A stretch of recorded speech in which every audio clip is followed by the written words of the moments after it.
Kess, the oldest of 3 daughters, has come home to a small town of Independence from the city to confront her mentally ill mother, Evelyn. One of Kess's younger sisters has recently accused their mother of trying to kill her.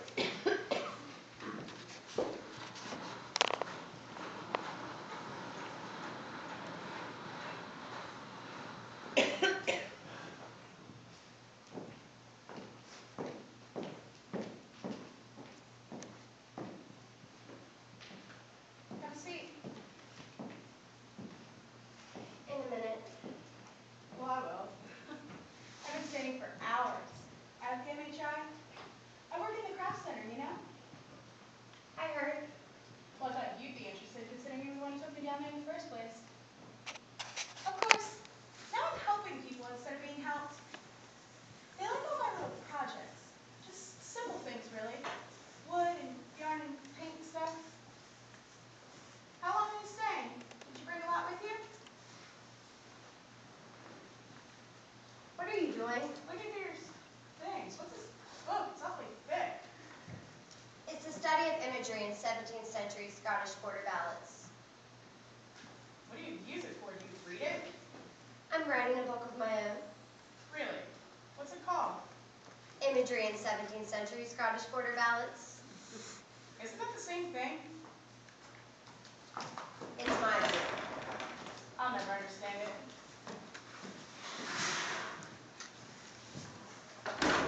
Mom, why are you going through my things?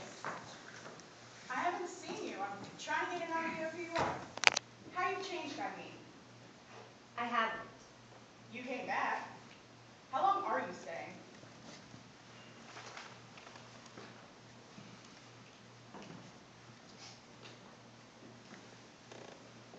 Joe said you tried to kill her.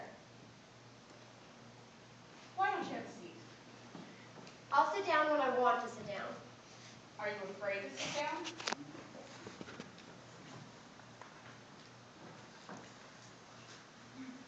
You always used to sit there.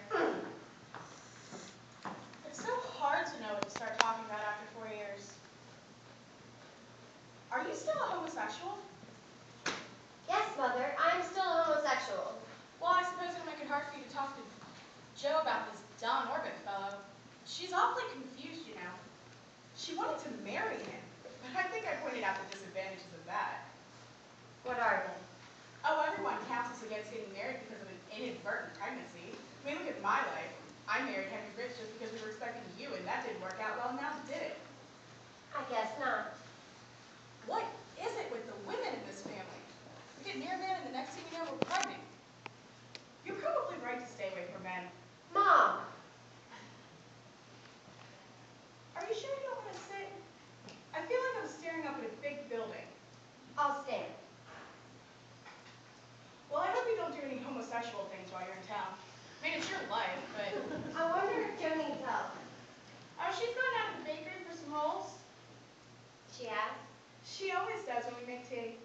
It's one of our little sins. No.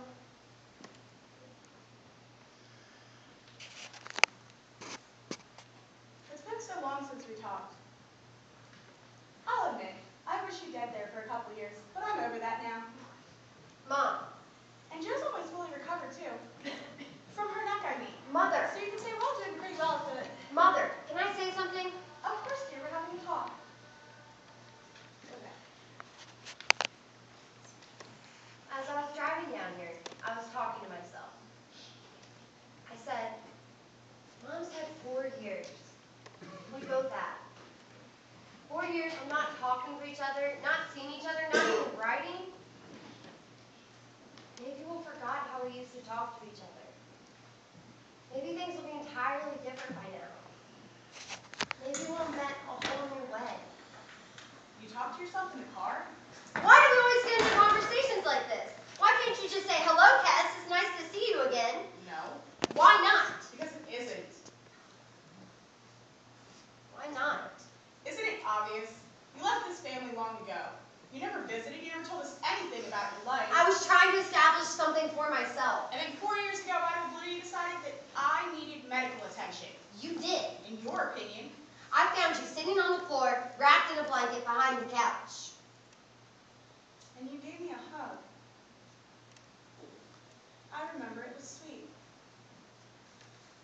Then you took me out to the MHI and... What did you want me to do?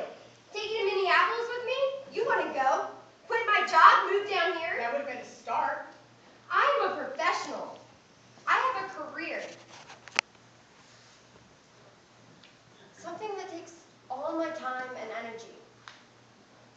All my love to do it well. I'm not just a hack teacher somewhere. I'm extremely good at what I do. I know, dear. You're a specialist.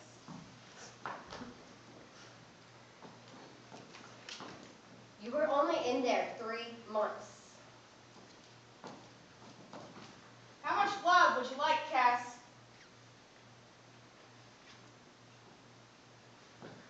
What? That's what you're here for, really. You're not here for Joe. You're here for love. You're here for some of my love. That would be nice. Well, it seems to be dickering about the amount. You're a specialist. Maybe you only need a little bit of love, just a tiny bit. I think I can provide that for you. Why did you try to kill Joe? I didn't. I hit her. Joe says that you tried to You kill her. show me one mother who hasn't hit a child. Well, I'm going to be here for a little while, and I think that Joe and Sherry could use whatever comfort and protection that would afford. They don't need protection. I think they do. I think they need that and love. You are just like Henry Briggs, only here when you want to create new tragedies. Just like Henry, you only become part of this family when it suits you. Mom, And one of these days, you will leave us for good, won't you? Won't you? why did you hit Joe? I never hit Joe! I remember when a mother and daughter could converse like human beings about these things. You ask anyone in Independence and they'll say Evelyn Briggs is the sanest, most well-loved among us. I don't know what Joe may have Joe has told you, only been trying. but it's not true. I am perfectly capable of functioning in a warm and loving universe, which is what I'm constantly trying to create.